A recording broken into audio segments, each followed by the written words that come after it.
Welcome to Featured Artists Live, a weekly show to discuss and listen to your music. With help from my other YouTuber buddies, we hope to give you words of encouragement, guidance, or simply just enjoy your wonderful creations. I'd like to thank our sponsor, DistroKid, all of the wonderful artists, and all of you for watching. Now, let's get on with the show.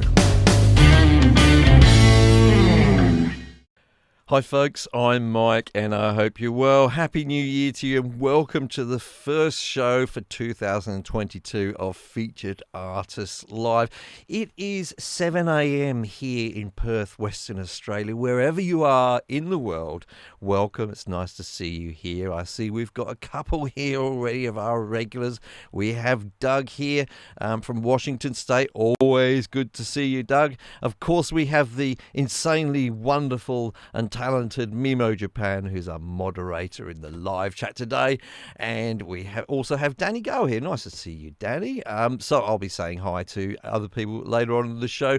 I'd like to say thank you to the sponsor for today's show. This is DistroKid. If you follow that link that I'm pointing to right now and you haven't signed up for DistroKid yet, you will get a further 7% off of the regular price, and I'll get a little kickback from that at no extra charge to you. So thank you in advance if you go ahead and do that. Got some great songs coming up in the show. I was mentioning on my little sort of promotional video on Facebook not too long ago that if there is a theme for today's show whatsoever, and it's always accidental, the theme, it's that all of these three songs have been created in some way or other using a minimal amount of equipment, and at least in a couple of the cases by people who have told me they don't have an awful lot of experience as well in producing music. I actually think we've got three good songs on the show today, which are probably going to receive a little bit of critique from my guests, but it's probably not going to be overly necessary. So I hope that this can inspire you to realise that you don't need loads and loads of equipment, you don't need loads and loads of experience, and you can still produce great music. Now, if you would like to submit your music to be on future episodes of this show, which is ongoing, then please do follow the link in the description down below and submit your music to me. It doesn't have to be the best, most polished music in the world to be on the show. I pick songs based upon different reasons, maybe because they sound great, maybe because I think they'd be interesting because we can talk about what can be worked on with them, or just maybe they're unusual in some way or other. So anyway, I see we've got some buffering going on. I hope that things will improve with that. Thanks for letting me know on that, Doug. And let's just say some more hellos just quickly to some people in the chat there. If you are in the chat, by the way, could you hit the like button for me to let other people know they should join our show? So nice to hear from West Sussex in the UK, from Smart Arts Inc. I feel like I have to be careful the way I say that. Nice to see you here. And who else have we got in here? We also have Pete. This is a comment out of context. I don't know what it means. But Pete Guns, nice to see you here. Did you touch them up? Oh, probably talking about the thumbnail. Yes, just a little bit of thumb touching up of my guests. Talking about my guests, and it just sounds wrong, doesn't it? I've been touching up my guests. Okay, so let's talk first of all to, an interesting guest, I have to say. He's been on the show many, many times. I've always had to introduce him as the illustrious leader of the best Facebook group about home recording. But now this week, I'm going to introduce him as possibly the newest home recording YouTuber on YouTube. We're going to be saying hello to Mr. Ricky T. Brown. How you going? Hey. Hi, everybody. Sorry about the whole Happy New Year. I Year. just want to let everybody know that, no, he hasn't, because if he did, he'd get a left hook. Okay, so that ain't happening. He lies. He'd love it. Now, Ricky, you have entered into the world of YouTube this week. Yes, indeed. How does it feel? I'm delirious, mate. Yeah. Now, listen, I know you two had your doubts as to whether I'd actually get one of them out by New Year. So that was a bit of an incentive, if you like. So yes, I am now a YouTuber. It's true, isn't it, that you did tell myself and our other guest who was there at the moment, Dan, that you would be releasing a video. I think you promised us, what was it, the 3rd of January? You promised us originally, I seem to remember. Yeah. And did you get it out on the 3rd of January? No, I did it early, mate. You did? On the You did. first. So I'm really impressed. And you were going to be, you of course, were wishing people a Happy New Year. And speaking mostly to the wonderful participants of your Facebook page. But tell me, what are the plans going forward for your Home Recording Studio Zone YouTube channel? Well, it's basically to steal all of your ideas, mate. Yeah, because you seem to have done okay. But on a serious note, the whole idea behind it is to have a channel that tailors itself to the membership of my Facebook group, which is growing fast every day. So I kind of know what the kind of thing that they want to see, because we get so many posts a day, and you know what the patterns are. So let's enhance that with a YouTube page, YouTube channel, sorry, and hopefully that they will get a lovely response of that if we're giving them what they want to see. So it's always good to see. I like to. I watch many YouTube channels, on music production. There's lots of different perspectives that people take, and I'm very excited to see what perspective you take. You're always a great contributor to this show, anyway. Now I don't want to make your head any bigger, so I'll stop there. But we'll say hello to a man. He's got a huge head, but it's mostly because he's much closer to the camera than you. And he is Dan, the Lonely Rocker. There he is. Hey. What's up, guys? Hey, Dan, how you going? Look, I don't know if I need to introduce you, but ladies and gentlemen, if you need to know about acoustic panels at all, Dan's your man. Follow the link in the description. By the way, I have put a link in the chat for Ricky's new channel, and even though he's only going to be wishing you a Happy New Year, folks, please go and subscribe to his channel right away, because I feel there's some good stuff coming. But anyway, Dan, we've got some content coming soon. I have to look at Dan on my screen. My screen's actually over that side of my studio, but I feel like I need to look at him, so I'm going to do this weird head position. Dan.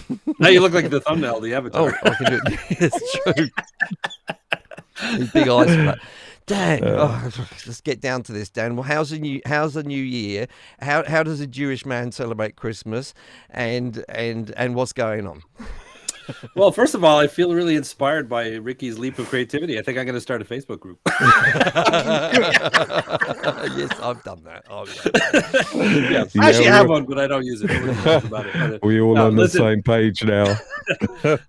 No, I'm excited to see what Ricky does. We've all been pushing him behind the scenes, and he's out there, and it was thank you both for your encouragement. Yes. Need to share that smile with the world, my friend. Hey. Absolutely. Between Dan pushing you behind the scenes and me touching you up, you should be going forward really quickly. No, I only use one hand.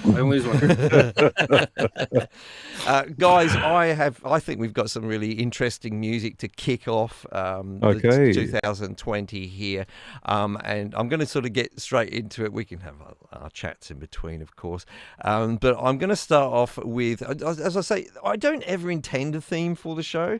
But then when I sit back and I look at the songs I've picked, it's always like, oh, okay, this ended up being a theme.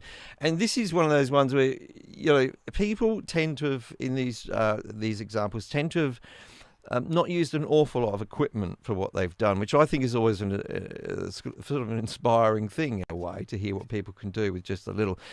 Now, with this first song, they've used more equipment than the next two examples. And there's a couple of bits of kind of really nice equipment in there, to be honest with you, but mostly it's kind of bare bones-ish, So I'm going to let Ricky, because he needs to learn about pronouncing things on YouTube. Ricky, this is the name of the artist and the name of the song. You can introduce that for me. Okay. The name of the artist is Fat Fox, and the song is The Breeze. I love the way that Ricky always goes into like DJ mode when I ask him. There's a little pause, isn't there? And then his voice changes just a little bit to like a radio disc jockey. I don't want to mess it up like I did last year, yeah? So I'm being extra careful now. That Fox, I hope it's not about me. Yeah, I was going to apologise to any four-legged furry friends out there. We're not meaning to fat shame you or anything like that if you are carrying a little bit of weight after Christmas. But anyway, so I'll apologise to Fat Fox in advance there. Now, Fat Fox are a group. I'm not sure which country they're from or anything like that. They didn't give me that information. I'm going to guess that they're English for some reason. I just think the style of music is quite typical of an English band. I could be completely wrong. They can let me know about that. But anyway, they're new to audio production. They've learned, listen to this, Ricky. They've learned most things from YouTube and community forums. So if Fat Fox are watching, I can definitely recommend that, of course, you watch The Lonely Rocker, Creative Source, and the new HRSZ YouTube channel representing an awesome Facebook community. I'm really glad that Ricky's wearing that t-shirt because it helps me to remember the acronym. I was going to say, I can see you were reading the t-shirt. A little visual cue. Thank you. So anyway, Yes, recorded in their spare room using Cakewalk and a bit of an older audio interface, Tascam US 2000. I've never used the Tascam interface. I used to have one of them. Yeah, you used to have one of those. Yeah, it looks quite good. capable when I looked at. It is. Good, 8-channel box. rack mount sort of thing. So anyway, mostly the plugins they use were Fab Filter and Waves plugins and some software synths. They mastered it using Ozone 9, as many people do, and I used parts of the Ozone package to do my mastering. So if you haven't used that for your mastering, then definitely check it out. Now, this is where it gets a little bit outside of the bare bones in the sense that I did read this and I thought, okay. They're using, for vocals, a Neumann TLM 102 large diaphragm condenser microphone. Now, I haven't actually used this microphone, but Neumann, obviously, if you don't know and you're new to recording, they may not be a household name for you, but once you get into recording and you watch enough YouTube videos, you'll realize that Neumann are regarded as possibly the number one brand for microphones. It's certainly some of their models, and pretty much everything they produce is of a reasonable quality. The TLM 102 is more or less, I'm going to say, is like an entry level kind of vocal mic. They do a 103 and a 102, and they're how can I put it? I think a lot of people new to recording say they're still expensive in a way. It's a fair outlay. But in Neumann terms, they're an affordable. Let's use the word affordable, which means expensive. But if you save up hard enough, you might get one. Right. So a Neumann TLM 102. So I'm not surprised. I'm going to preempt you guys and say there's actually a reasonable vocal sound on this. Although you may want to comment on the mix with the vocals, I think. But anyway, drums. They used an Alesis DM10 Plus Addictive Drums 2 for the drum sounds. Guitar was a PRS DGT into a Line 6 Helix. There's a lot of Line 6s coming up recently, and I know Dan hates them, but we'll go over that. We'll just breeze over.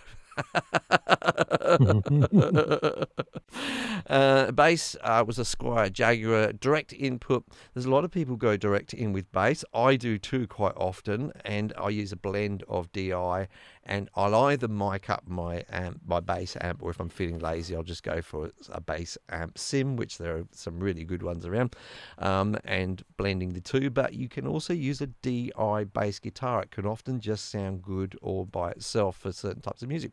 Anyway, moving on from there, just a keyboard MIDI controller, and they were using Dimension Pro synth, which is, I think, used to come with Cakewalk many years ago, Dimension Pro, and that's makes up their synth sound. So that was a long introduction. Let's listen to the music.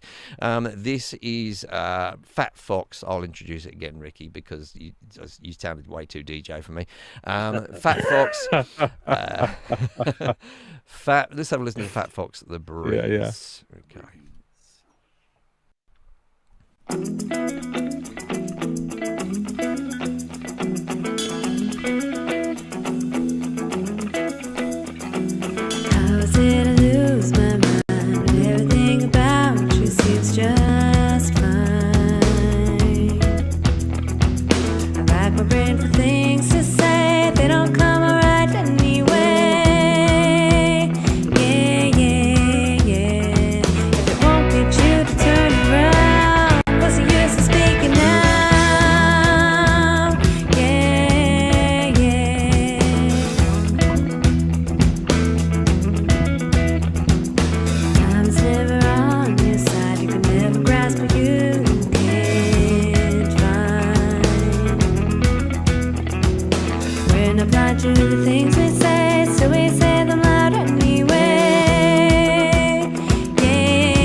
There was a bit of a long pause at the end there, wasn't Hey. there? So I've got Dan up for full screen. I didn't mean to put Dan up full screen. I'm just going to roll with it. There's so many little technical issues going on here at the moment. I can't tell you. But anyway, Dan. Time for me. Dan, it's time for the opinion of Dan, the Lonely Rocker. I'm interested in this. That Fox. I liked it. You know what? It was a very catchy tune. Lots of guitar, which is always a good thing, regardless of what technology he may be using or not using. Some really tasty parts. I love the stereo spread with the guitar. It's something I always listen for in guitars, where there was, the main riff was over here. There was some other bits over here. Nice little organ in the background was a nice little touch. I love the vocals. It was a very present mix, if that makes sense. Like it wasn't overbearing. There wasn't too much in there. Very clean. I have nothing bad to say about the mix. It was, not overproduced. I mean, when I say underproduced, I don't mean that in a bad sense, because it was very realistic sounding and present, I think is what I'm trying to say. And it was a good song. You know what? It's a good fun song. And what do you think? I guess what I'm always trying to do on this show is when we find good music is it's not just to say, oh, it's great, but what do you think sort of really works about a song like that? What was the first thing that sort of grabbed you about it? That's what I was saying about when I say present. I just feel like when especially more amateur or people who are learning to mix songs, I never know at what level these people are or how they're achieving these productions. But we hear a lot of people who are learning. So we hear a lot of things that need, fixing or things like that, where this felt like they were just very realistic with what they had. They didn't try to overdo it. Everything had its place. Does it sound like, full blown production? Maybe not quite yet, but I have nothing bad to say about the mix because I feel it's, it's clean. Everything is present. I heard everything I felt that needed to be there. I mean, I can't say if things weren't they're supposed to be there that I couldn't hear them, but it just felt like a very clean mix. And it's nice to hear, because I know we listen to tracks from people at different stages of production. And a lot of people are musicians first. I think viewers need to understand that a lot of these are musicians who are trying to record their own music, right? Yeah, right. As opposed to the other way around. So while the music performance might be exceptional, it's often where we hear sort of the weak link is in the production. But in this case, it was very listenable. It was a very smooth and clean and airy mix to my ears. How did you feel about the non-guitar solo? Did you pick up on that there was no lead in the break? Yeah, but it's funny because I was listening for these like little tasty bits, and what was either the bridge to the link to the chorus or the B verse, I don't know what you call it. It was like this little 3-note heavy riff and I was kind of waiting for it to kick in, but it was really nice that they kind of threw it in there, like, forget it, we're going back to where we were, kind of thing. And that happened a couple times in the song. Yeah. But I was listening that the guitar was like more on the right side of the mix, and then suddenly there was this little riff happening on the left side. Yes, that's right. Yeah. And a little bit down in the mix. Maybe that's what you were talking about. I don't know. Yeah, it's interesting, isn't it? Yeah. And you can't. But I like stuff. Guitar is a great instrument for doing that. As a guitar player myself, it's very easy just to be complacent. But I love playing with stereo tricks with guitars. There's so many cool things you can do. Doubling is doubling, but playing in the stereo spectrum and playing different parts, and it's very, very, very effective for. And this is not a very heavy guitar sound. It's slightly overdriven, so it's very articulate. We can hear everything that he's trying to play, and I like the interplay between left and right. It's one of my favorite things to do on guitar. So I thought that was well done. Yeah, I made a video during the week about doubling. I don't know if you saw that at all. And what I find about it, and I didn't really mention it in the video, is when you go through the process of doubling stuff, is the wonderful little mishaps you have of it, where you don't play exactly the same in the left and the right, and the ear picks up on it very quickly when they're similar, but then suddenly this one's doing something a little bit different phrasing or something. And I think that can be very interesting. On the face of it, you would think it would just be messy, but it doesn't always come out like that. It sometimes just comes out as it creates interest, and just a bit of a feast for the ears. And you look, some old things just work really well, don't they? In this case, for me, it was just the muted guitars. I sounded like it was probably a Strat style guitar or maybe a Tele, but just muted guitars can be very rhythmic, and really just a bit of a feast for the ears. Ricky, Yeah. I've seen a few comments already through there, which we had someone saying a bit of a Sheryl Crow kind of a feeling in there, Yeah. and then also someone saying Fleetwood Mac in there as well. Did you pick up any on that kind of stuff? What were you feeling with it? Yeah, I can hear the Fleetwood Mac influence there. I mean, tonally, it was a similar thing going on Mm. there. But yeah, I started moshing, mate, when You were it in there? as soon as it started. I love that guitar riff. Yeah, catchy, straight off. Um, there's really is. You picked a really good one, Mike, to start off with, I mate. know, I Um, know, I know. I can see I've yeah, shut you guys up. no, well, not quite. Not quite. Now, I understand what what Dan mentioned before about sometimes groups that we get to hear on this show, and they might sound like okay, they might be at the beginning of their journey, more at the Mm, beginning than being totally accomplished. mm. I think from a mixed point of view, if I would have done anything, that probably would have just given the lead vocal a little bit of wetness, man. Right, A okay, little bit of reverb. I think okay. because it really lent itself to the way that this song's been arranged because it's not packed with loads of instruments and there's lots of space. Okay, let's make the most of it. We've got some space here. Let's give it a little bit of air, if you like. Okay. And I Interesting. think the drums really well programmed. Yeah, they But were, weren't they? Yeah. again, I think the snare. I would have been tempted to put a little, just a little bit more reverb on it if you're using any, Okay. just to open it up a bit. But other than that, what a fantastic, catchy little number!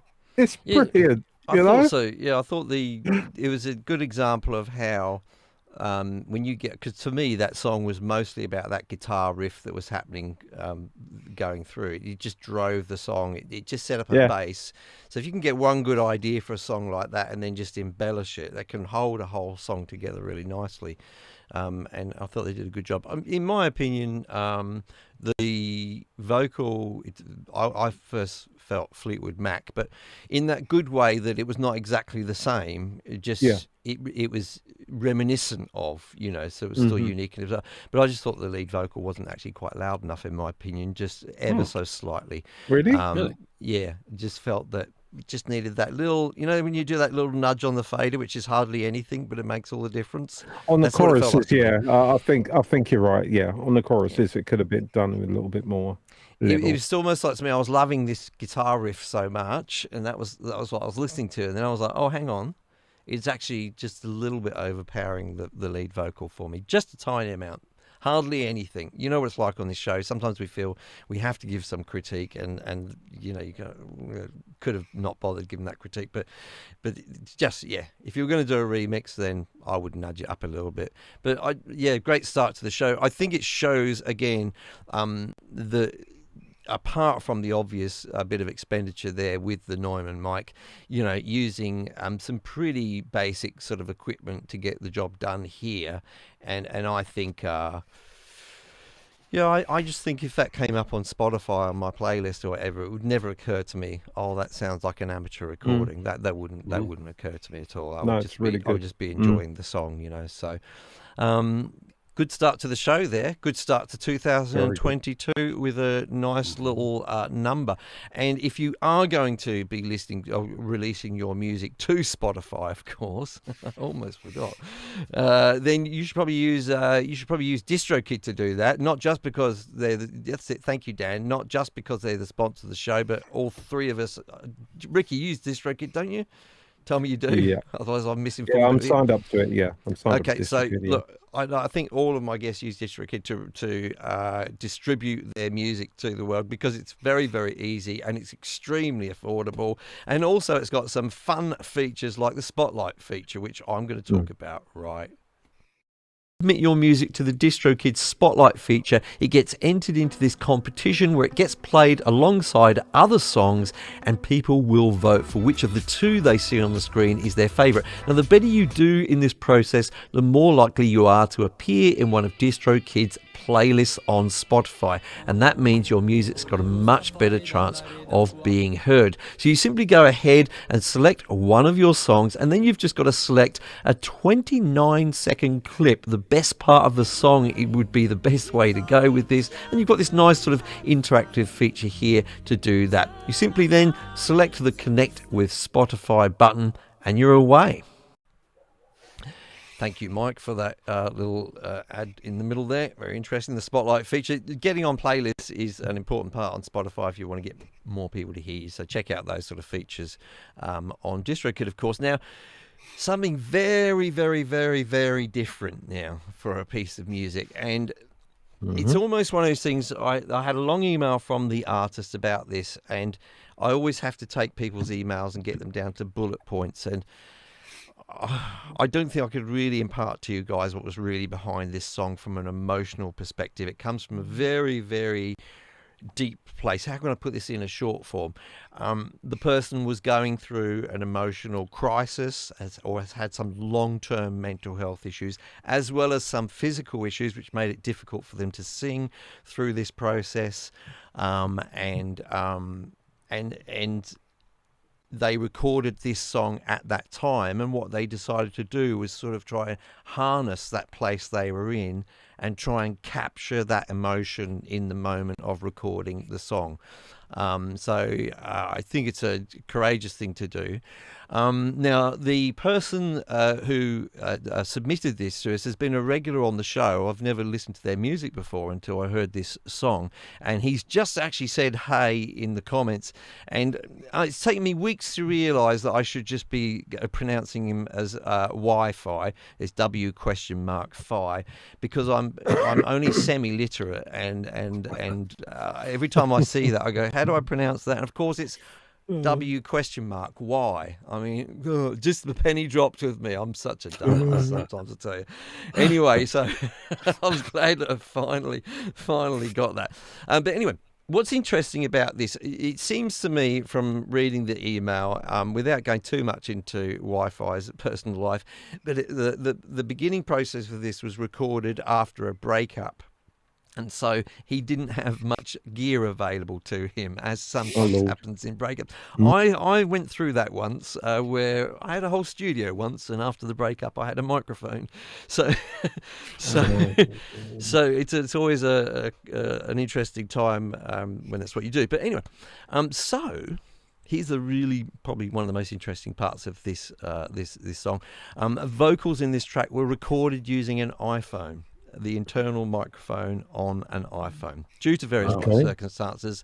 Now, there is some percussion and piano and synths in there. They were recorded on GarageBand. I don't know on the computer or whether that continued like being, because you get GarageBand free on the iPhone, of course, and iPad or what have you. So I'm gathering that was the idea.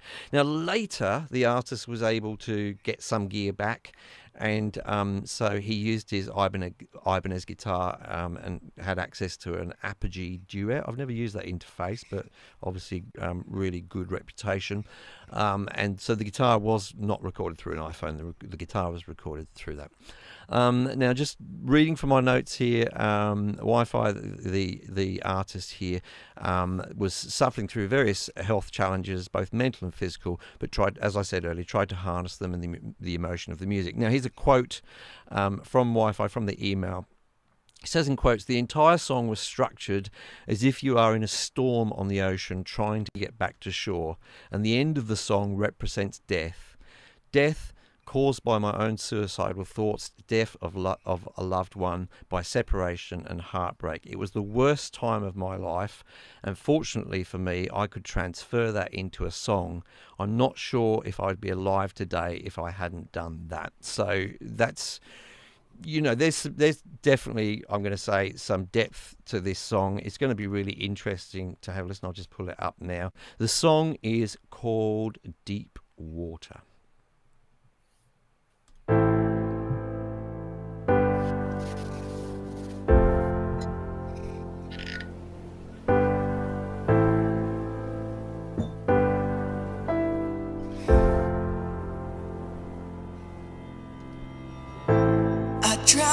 waves, you hold me close, caught in the undertow. Tender, consoling, holding my breath till I let you go.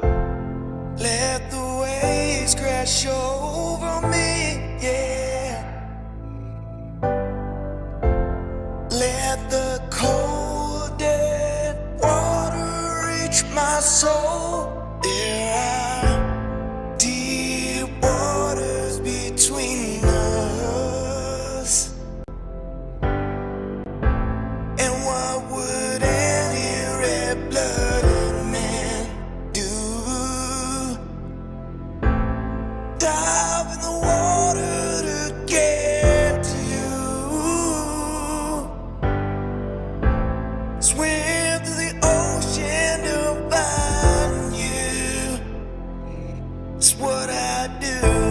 A bright sparkle, intimate moments. I try to come up for air. The sky fades, I can't reach the surface, but I know you'll always be there. Let the waves crash over me, yeah. Let the cold dead water reach my soul. There are deep waters between us. And what would any red-blooded man do? Dive in the water to get to you. Swim through the ocean to find you. It's what I do. It's like when we stare, even for a moment, it brings that light in your eyes. It takes time, and everything before it gently tip the tide. Falling off the deep end with a broken wing. Shallow glances, lonely vision, warm tears, choking panic from the cold waves. I could see her, what we used to be, what we used to put up with, and now our times falling separately. Damn dark lenses mess with my inside. Treading water, painful tension, cold teeth, jumping needle, hot pride, see that skull, painful judgments, looking for the big fall. Never will I ever pull the trigger, left it dead, I'm falling separate. All the triumphs keep the lonely savage wondering what they can have, and I'm waiting in the water, subtle ripples in the darkness, even haunted. Slowly sinking, smell of blood, chalk infested. Potted clouds are my only savior. From dark triangles and twisted angels, I give my blood is just another deep, and you are ready to tread it up. There are deep waters between us. And what would any red-blooded man do? Dive in the water to get to you. Swim through the ocean to find you. It's what I do.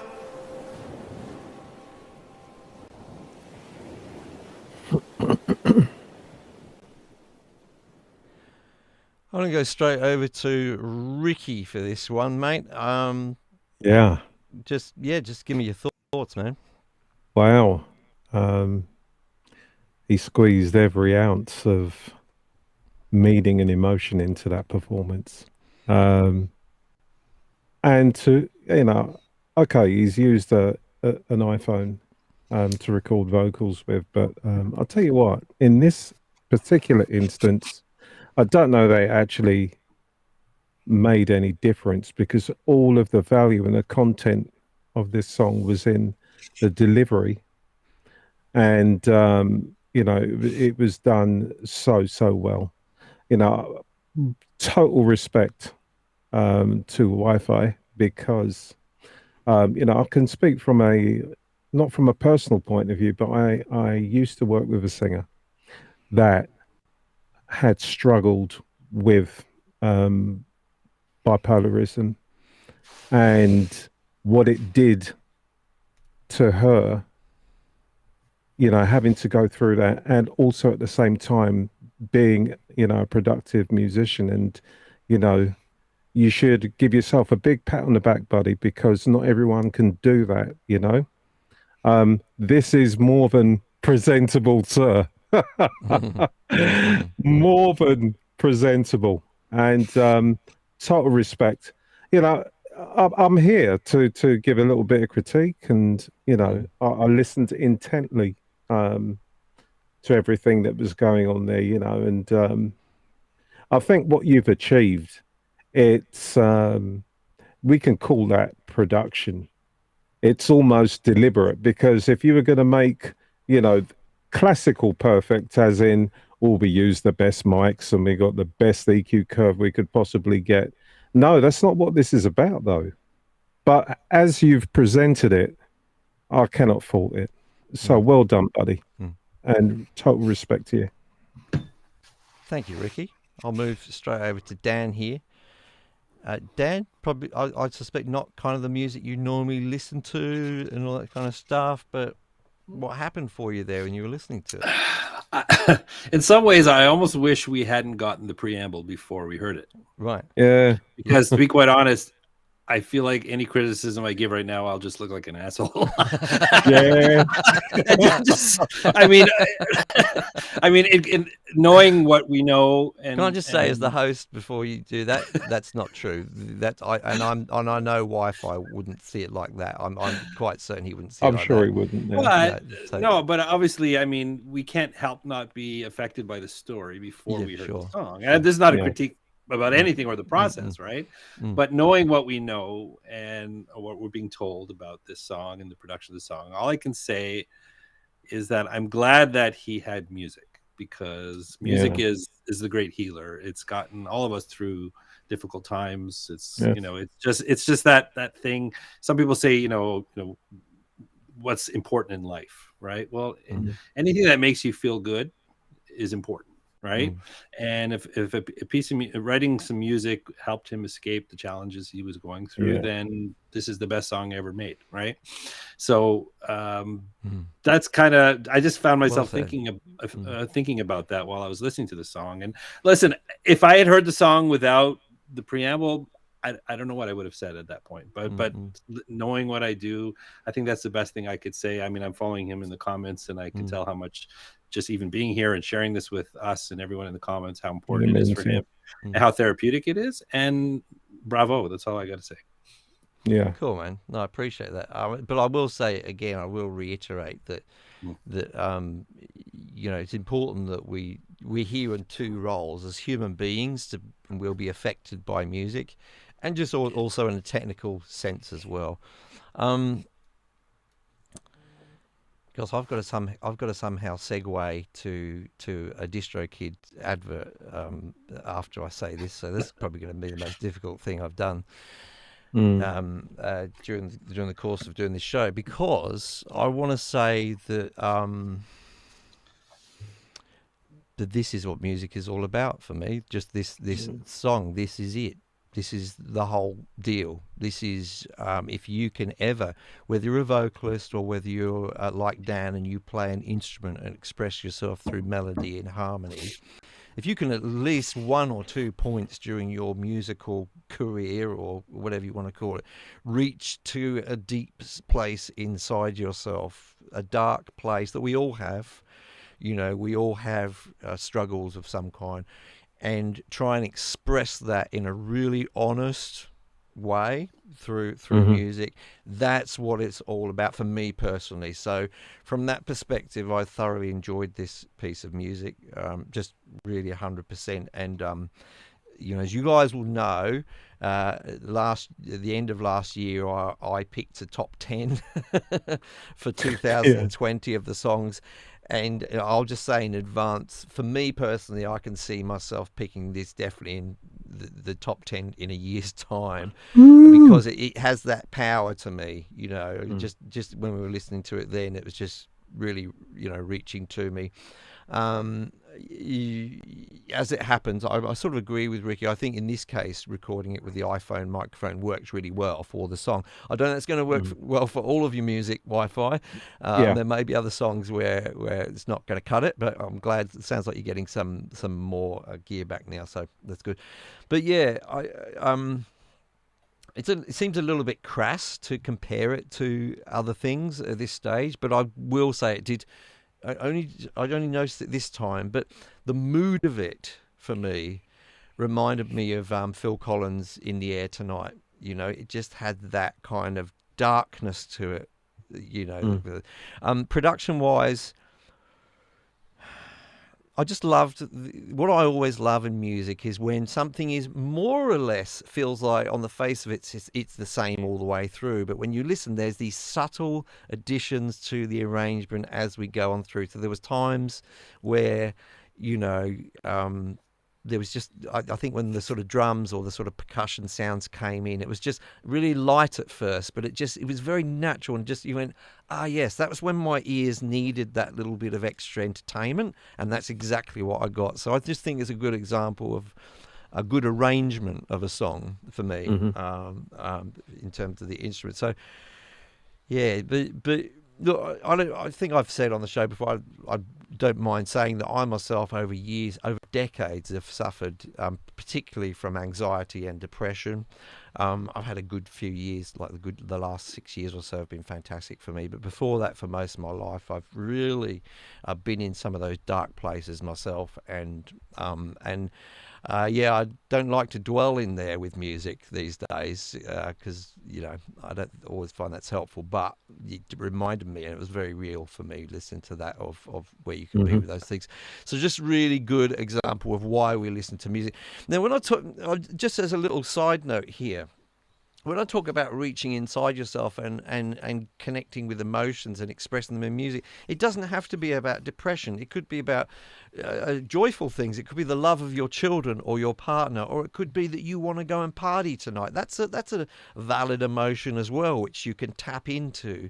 And if you really tap into it, express that through your music. You know, it doesn't always have to be deep or dark emotions that are expressed and are meaningful, but connecting with it and expressing it through your music, that's a challenge for all of us, isn't it? I mean, every single production is, did we deliver on the emotional content of the song? You know, probably the hardest thing to do of all the things. How about you, Dan? Like when because you play instrumental, so you know, is there a challenge there because you don't have that immediacy of lyrics, which, you know, tell people exactly what the music's about? But I know you do come from the perspective of emotion with your writing. So what do you do? I mean, how do you deal with that when you're recording? That's actually a really, really, really good question, because the reason I'm instrumental for my channel is because the focus of my channel, or the theme of my channel, is lonely rocker. I do everything myself, and I play a couple different instruments, and I just don't sing.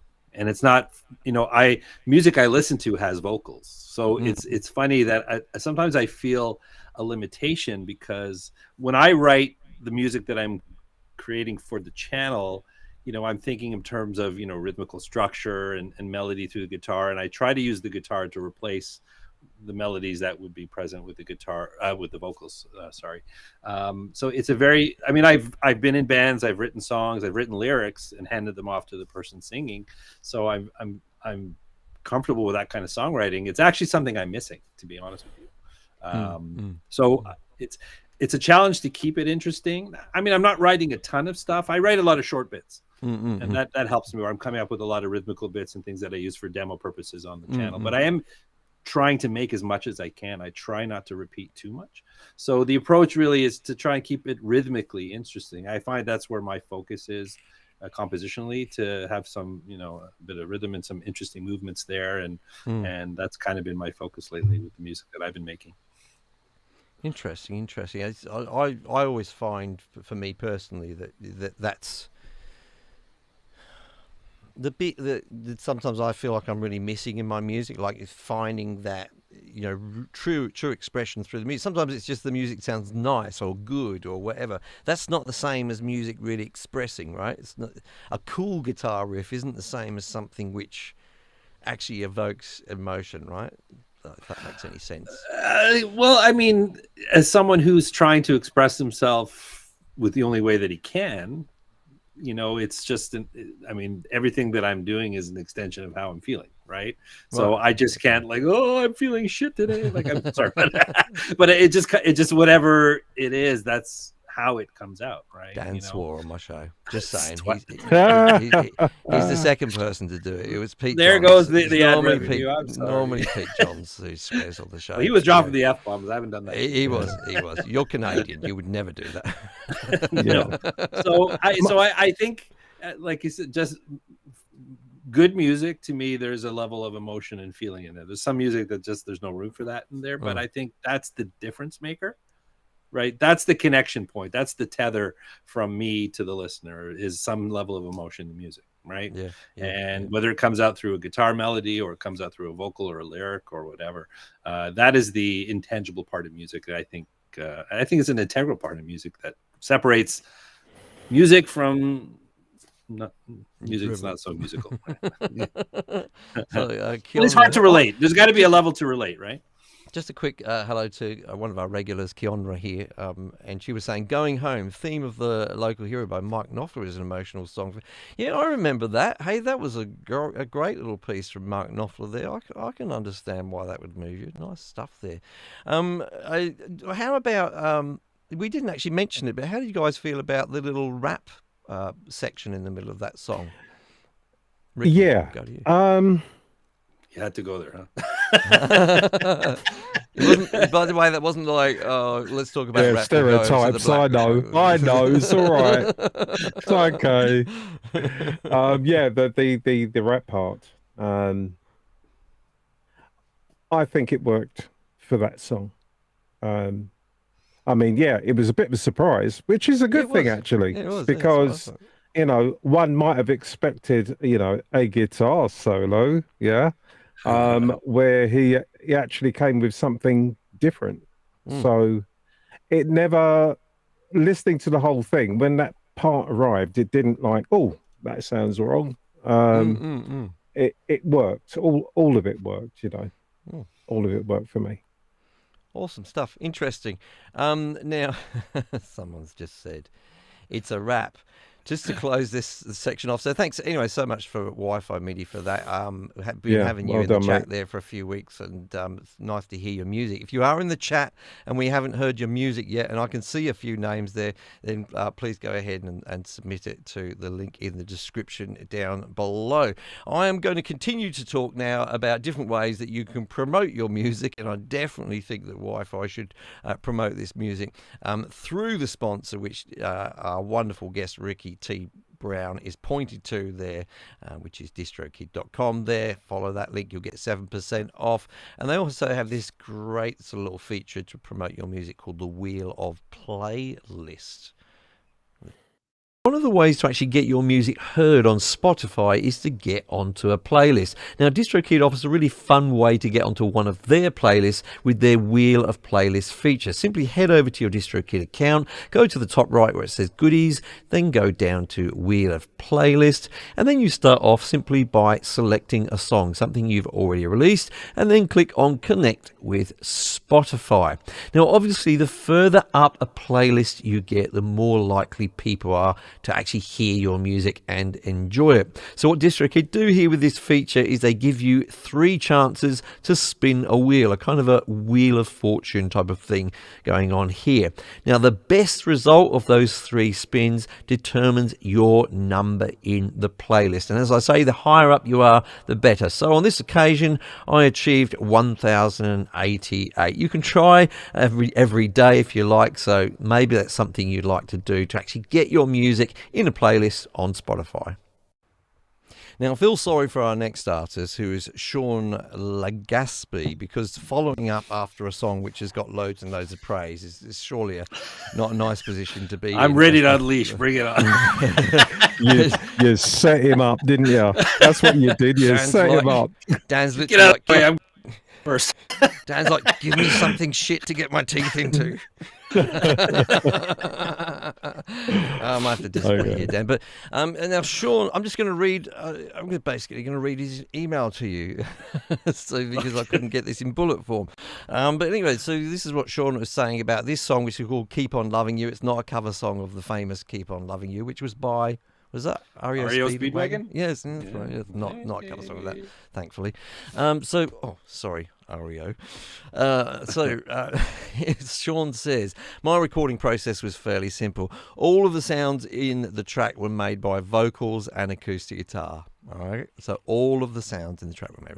I recorded these with a Behringer UMC 204 HD audio interface. I don't know that one, but I've yet to try a Behringer interface yet, to be honest with you.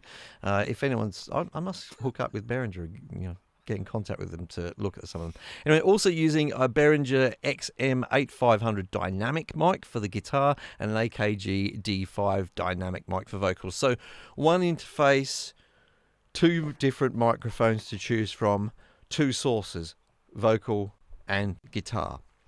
The percussion heard in the song are actually samples I recorded from hitting the body of the guitar.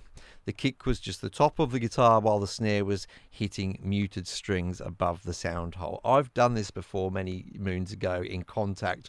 It's a great fun thing to do, is just to make your own instrument out of different sounds you've got around with you. In fact, I did it with my cajon, because sometimes I record songs and purposefully have cajon on there, and I don't always want to set up the microphone, so I actually sampled my cajon so that it sounded like my cajon in the tracks. But anyway, I digress. But it's a fun thing to do if you get into a bit of sampling, and I'm sure even Dan would approve of it. I wrote this song almost 3 years ago. Back then, the lyrics were kind of a way to emulate singer-songwriter styles, but now it has a deeper meaning to me now that I'm in a relationship. It's basically about loving someone even through all the hardships both of you would experience. That's interesting, to write a song, but then get the meaning from your own song later on, as your life experience changes. How interesting is that? I like that. So now listen, the one thing I'm going to say about this song as well, which I'll cautiously say this, but I'm going to say it for all songs that have a certain length. This is about 5 minutes long, this song. Okay, now think about it. Just vocals and guitars, samples, what have you. So I've been tending to say to my guests, I don't really want to preempt it, but I want you to be mindful of, does this hold your interest for 5 minutes? Because in this age of short attention spans, it's maybe a bit of a question that you may want to ask yourself about a piece of music. So now let's have a listen to this, as I say, from Sean Legaspi, Keep on Loving You.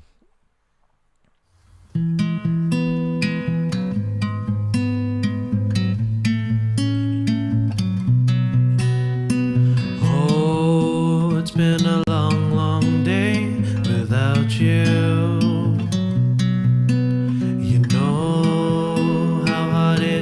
To sleep without you by my side. Hours go by, days fall next.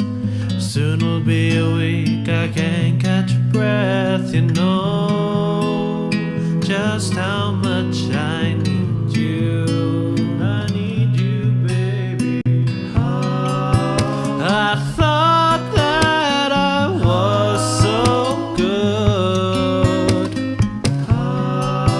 but now I see that ain't the truth. I knew you were the one for me,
others out there, but you're the only one I see.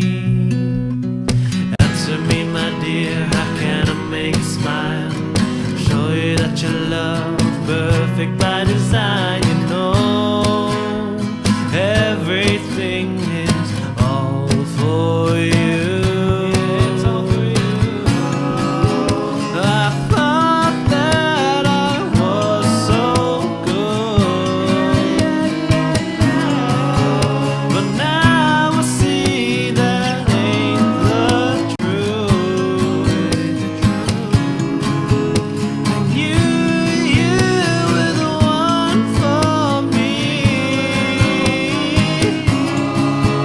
but I wasn't for you.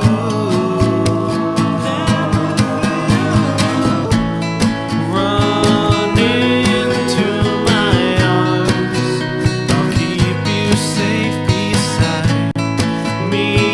Don't go far, don't wanna lose you again. My thoughts, my needs, my wants are all that's driving me to you.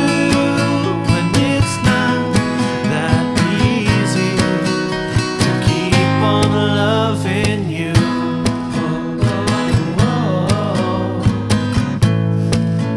To keep on loving you.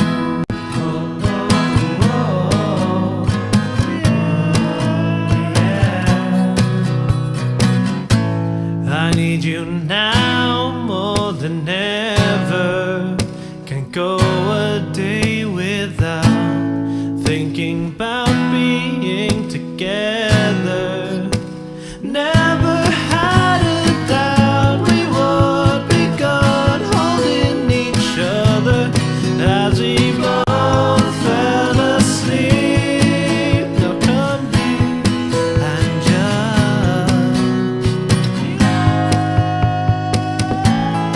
run into my arms. I'll keep you safe beside me.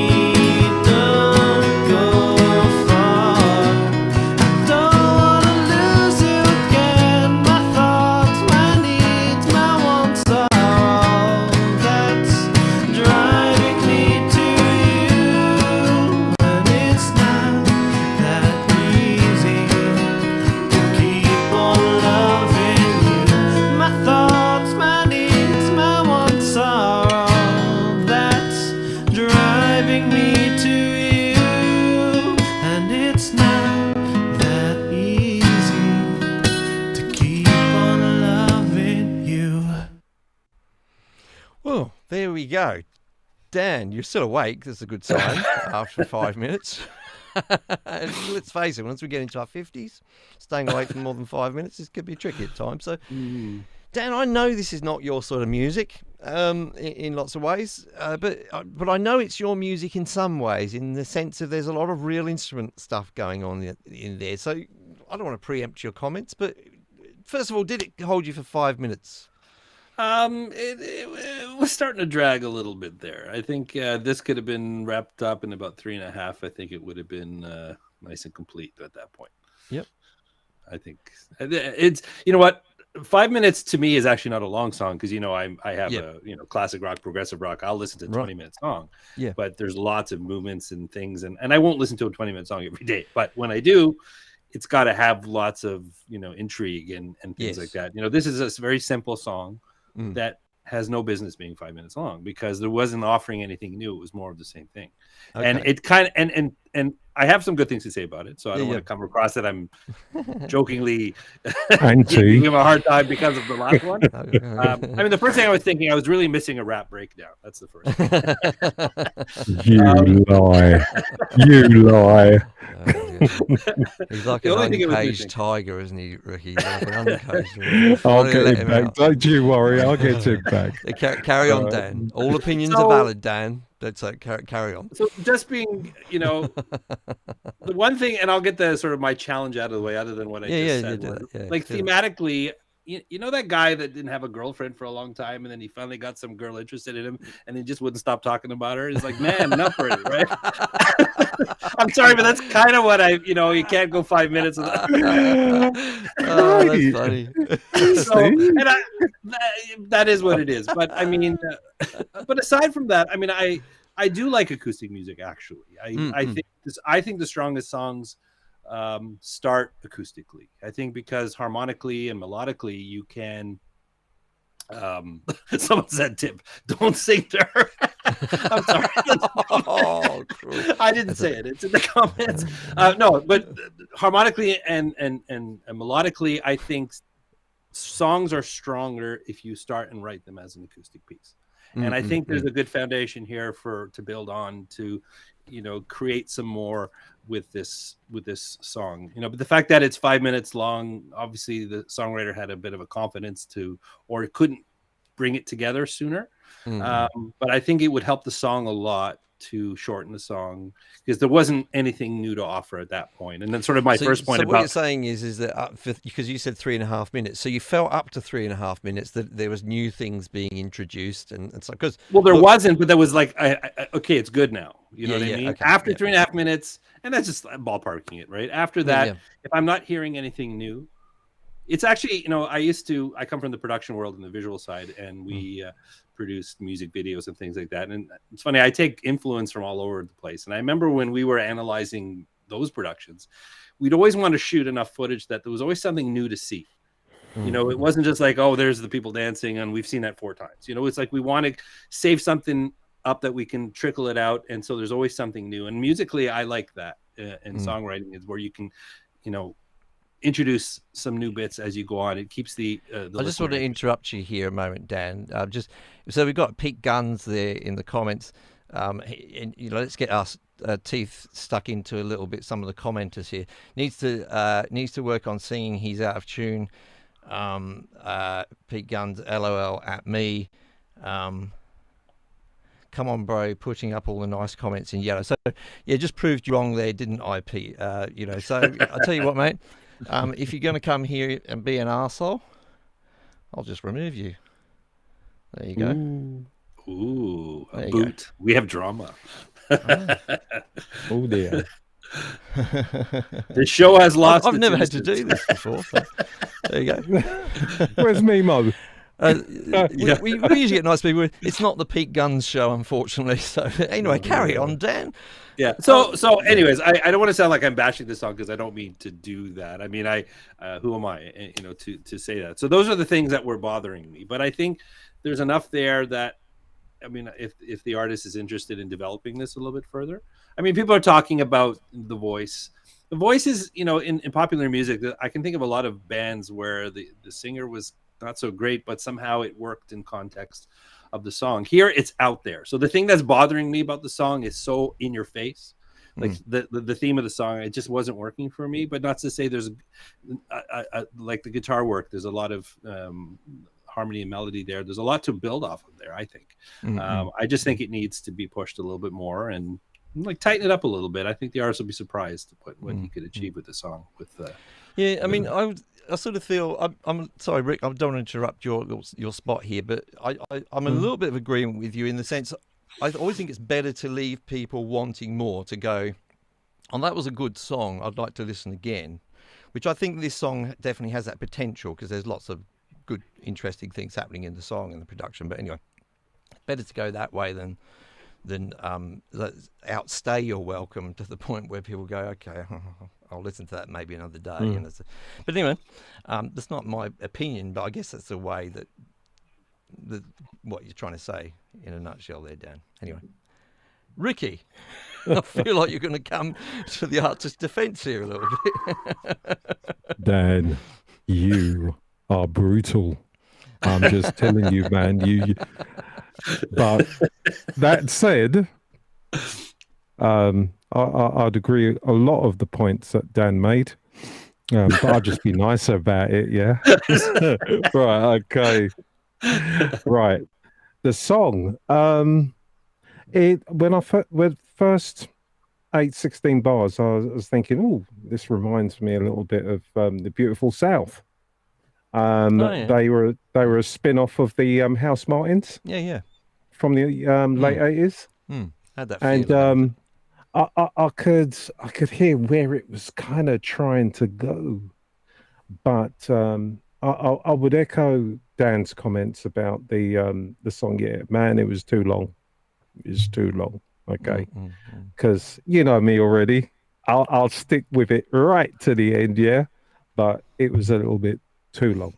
Okay, so I think you get a better end result if you really looked at your arrangement and cut it down a bit.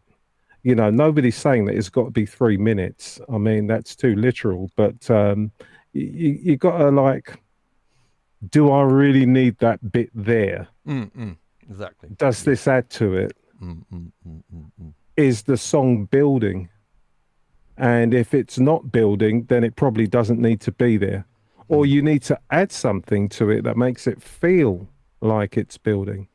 Because I must admit, as I was listening to it, I was thinking, right, okay, nice instruments kind of thing, but come on, we need something else. So I was thinking, yeah, maybe like a little string arrangement. So as you get to the middle of a song, it's, that emotion you're trying to communicate. Those things kind of add to it. Because I don't want to go back to what Dan was saying a few minutes ago about how you add emotion musically. And with or without a vocal, a good arrangement helps you to do that. If you make the right choices as far as what you add to it. And certainly from a vocal point of view, listening to that, I think you ought to take another run at it. I think that the towards the end of the song, I think you kind of lost your way a little bit with the ad-libbing. Because even though ad-libs always sound perfect on records, I can tell you now they're done in bits. All right, so don't be afraid to go back and say, right, okay, then I want the song to do this here, so I need to do something different.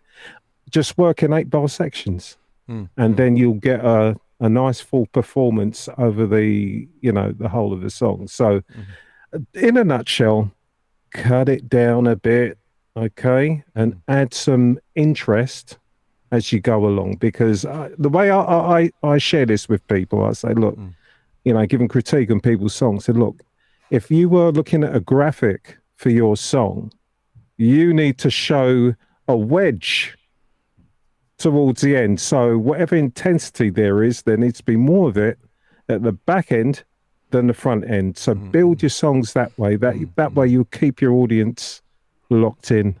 Yeah.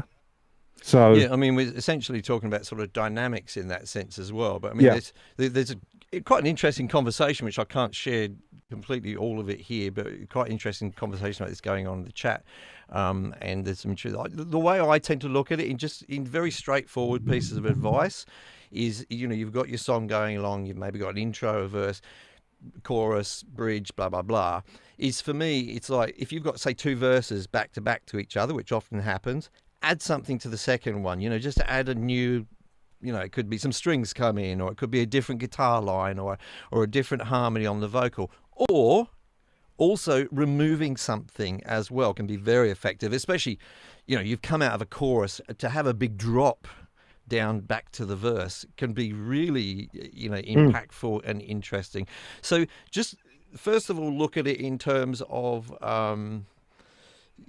just arrangement really, in terms of which instruments are making up that arrangement, as well as energy of performance as well within those, within those musical parts. You can't really go too far wrong as long as you're doing that. Be super critical of your own work in this way. Say, hey, look, I just had a verse there. Now we've got another verse. Is this really interesting? Is this really got a purpose, this one, or is it just kind of more of the same, It's a very fine line in music to be able to do that, because sometimes we need repetition to establish familiarity in the song. Yeah. But then when we repeat too much, it's like having sex in the same position every night with your partner. You know, it may be a great position, but you know, anything can get tired after. Judging by the lyrics, I think that's what he's doing with What's this happened girl. to you, Mike? What's happened to you, man? Just saying. You know what Just would really saying. make the song? You know what would really make the song is right at the What's end. that? He should break up with the girl he's singing about. Yeah. Oh no!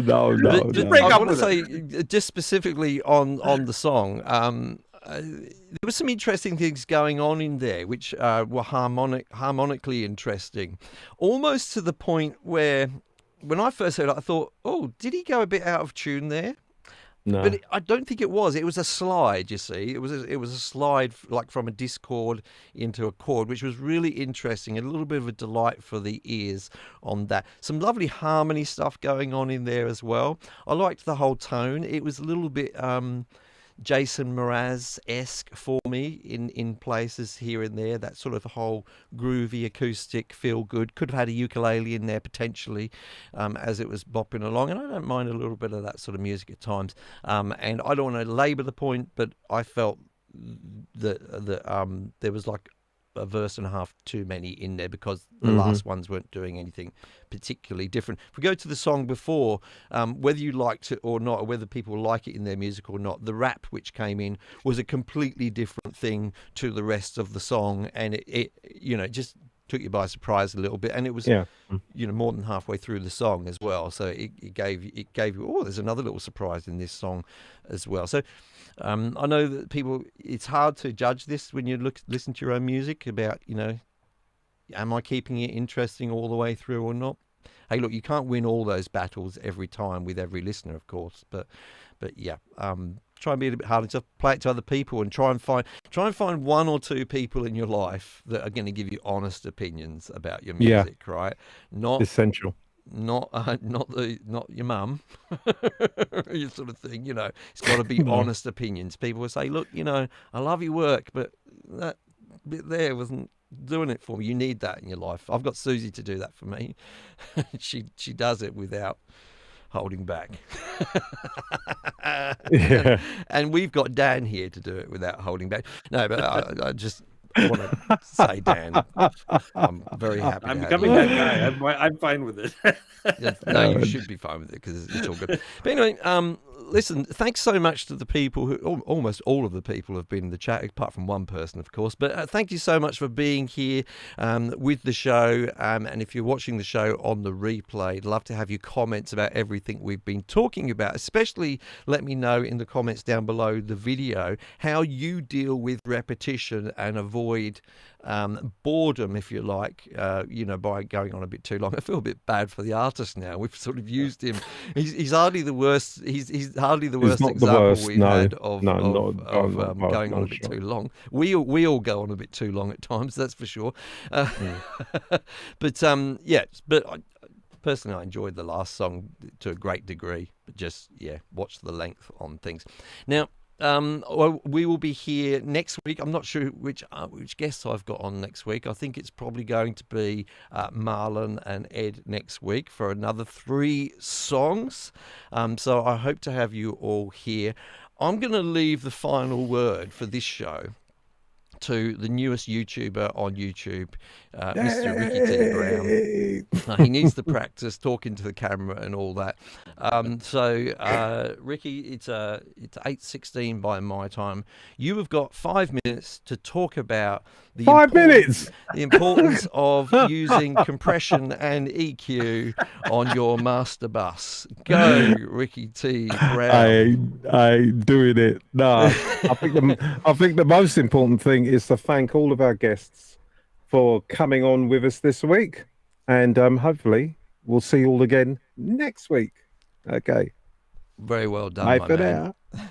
Bye. Make sure you subscribe to Dan's and Ricky's YouTube channels, folks. The links are down. Yes, in the